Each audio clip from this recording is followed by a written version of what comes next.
Shalom, salam sejahtera untuk kita semua, juga bagi saudara umat-umat Tuhan yang saat ini sudah mengambil waktu untuk bersama-sama dengan kami dari Cornelius Media dalam program Teduh.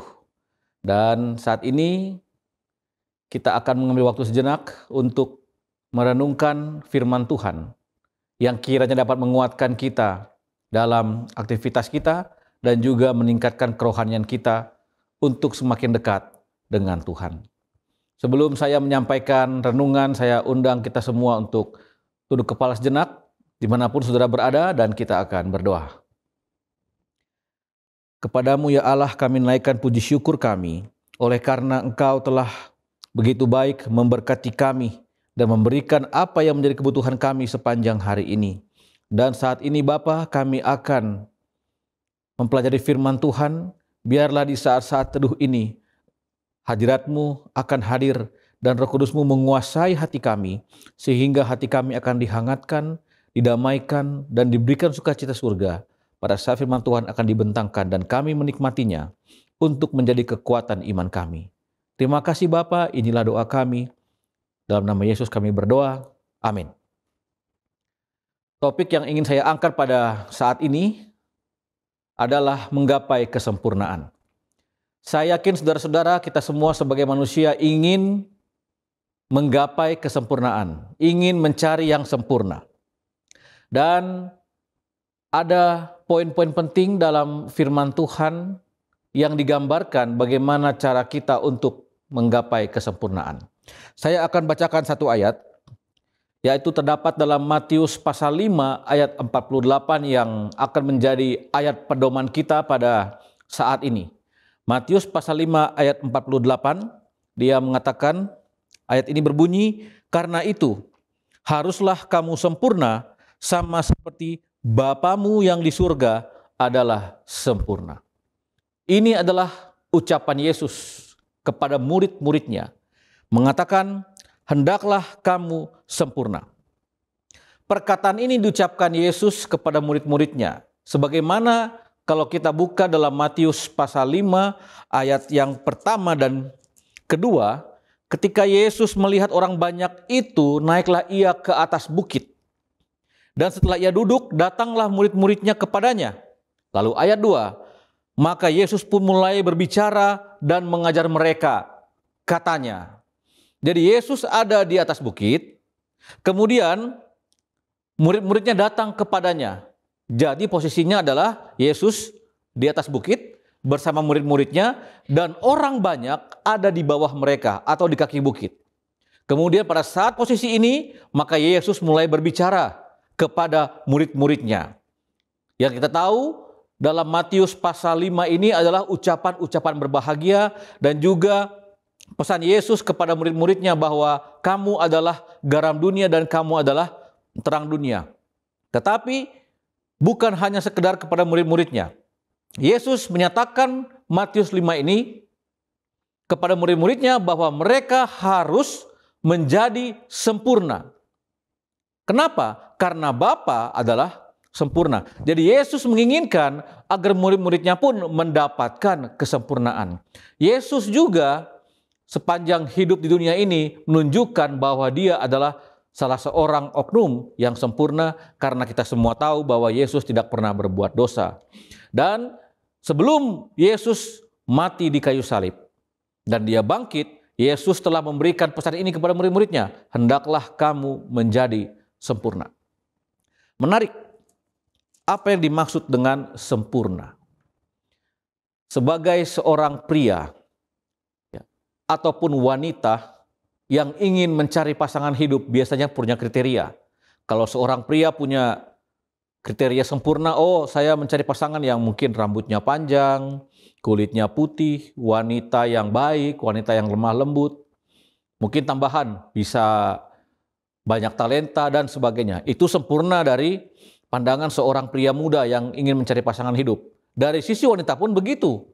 Ada kriteria-kriteria khusus yang dibuat sehingga mereka memiliki pandangan bahwa seorang pria yang sempurna itu harus seperti ini. Harus ganteng, harus tinggi, harus badannya kekar, harus bisa mengayomi, dan semuanya.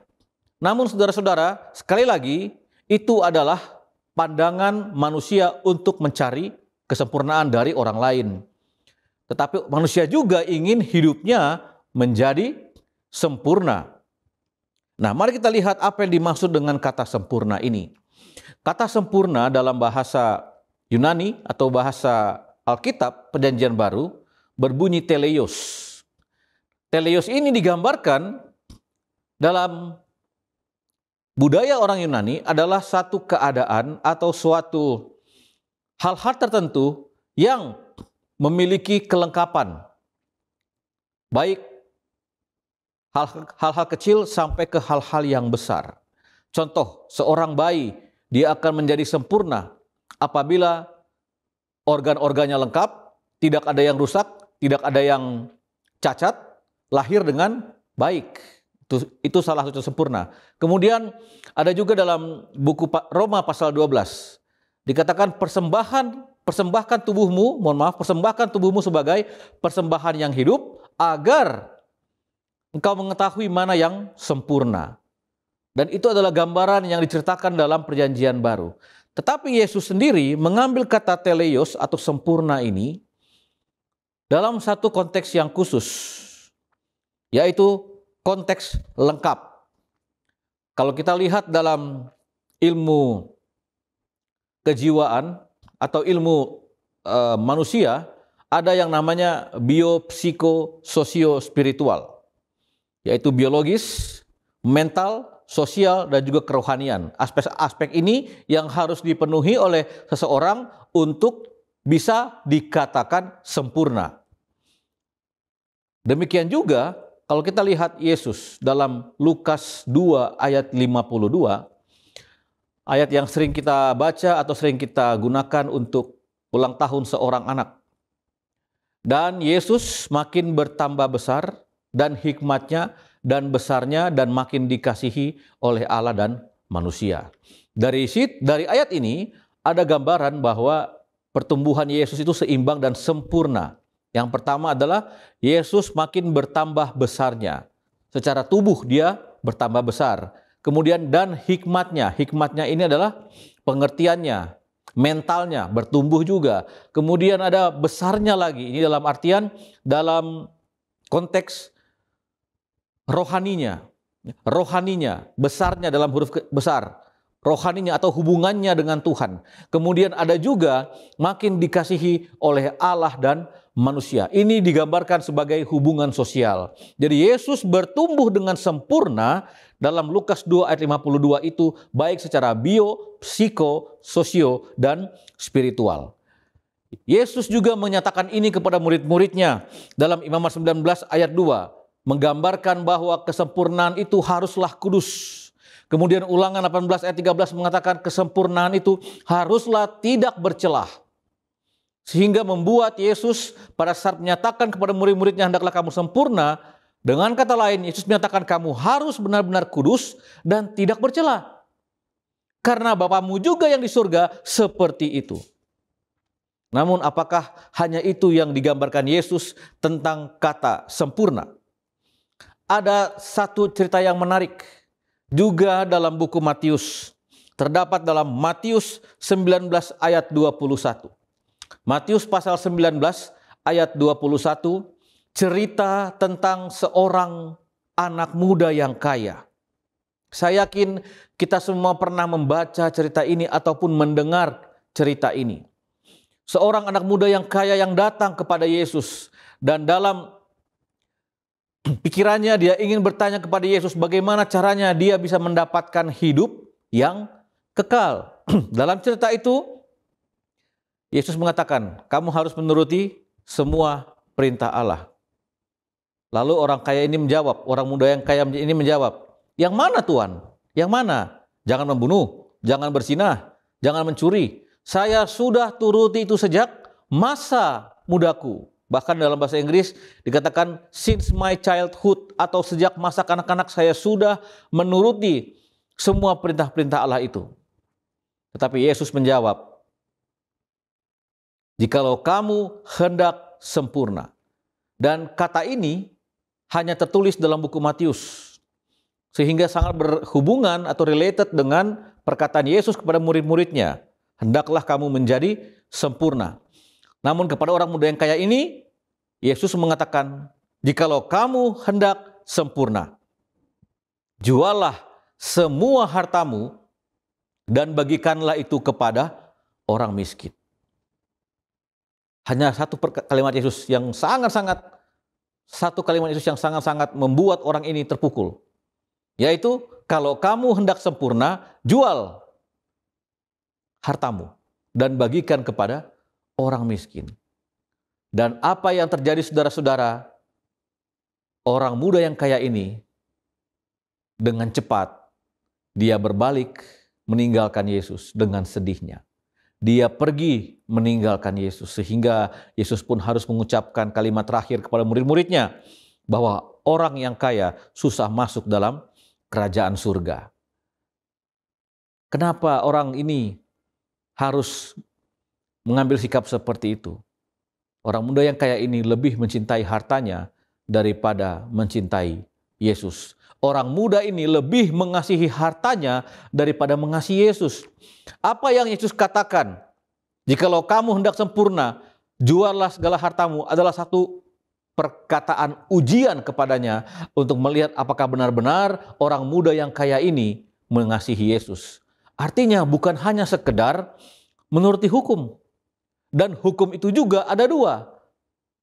Apa yang dilakukan oleh orang muda yang kaya ini hanya menuruti hukum kepada manusia. Karena kita lihat yang dia katakan adalah jangan mencuri, jangan membunuh, hormati orang tua. Itu hukum kasih kepada manusia.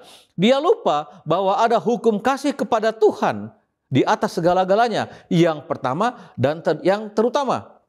Dan apa yang dikatakan Yesus, juallah segala hartamu dan bagikan kepada orang miskin, adalah salah satu cara Yesus untuk mengajak manusia mengasihi Yesus lebih daripada apapun. Jikalau kamu hendak sempurna, juallah segala hartamu, itu kata Yesus. Namun sebenarnya jauh daripada itu, ada lagi yang digambarkan oleh Yesus bagaimana cara menggapai kesempurnaan lewat peristiwa orang muda yang kaya ini. Mari kita baca dalam Lukas pasal 6 ayat 36. Lukas pasal 6 ayat yang ke-36 adalah cerita yang sama dengan Matius 5 ayat 48. Cerita tentang khotbah di atas bukit dan juga cerita tentang bagaimana Yesus menggambarkan apa yang harus mereka alami pada saat mereka ingin mengikut Yesus. Di bagian yang terakhir ini, dari perkataan Yesus dalam perikop ini, Lukas 6 ayat 36 berbunyi demikian. Hendaklah kamu murah hati, sama seperti Bapamu adalah murah hati. Kalau kita melihat ayat ini, dan kita akan koneksikan dengan Matius 5 ayat 48.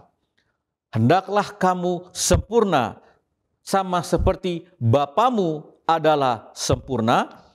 Lukas 6 ayat 36 mengatakan, hendaklah kamu murah hati seperti Bapamu adalah murah hati. Maka kesempurnaan yang Yesus gambarkan dan inginkan dialami oleh murid-muridnya dan juga kita semua, bagaimana cara kita sempurna adalah dengan cara murah hati. Karena Bapa adalah murah hati. Apa buktinya? Dia berikan anaknya Yesus untuk mati menebus kita. Itulah kemurahan hati yang paling besar dari Allah. Dan kemurahan hati juga yang Yesus coba tampilkan pada saat dia berkata kepada anak muda yang kaya ini, juallah segala hartamu dan bagikanlah kepada orang miskin. Itulah contoh murah hati. Dan murah hati itu yang Yesus coba berikan kepada murid-muridnya.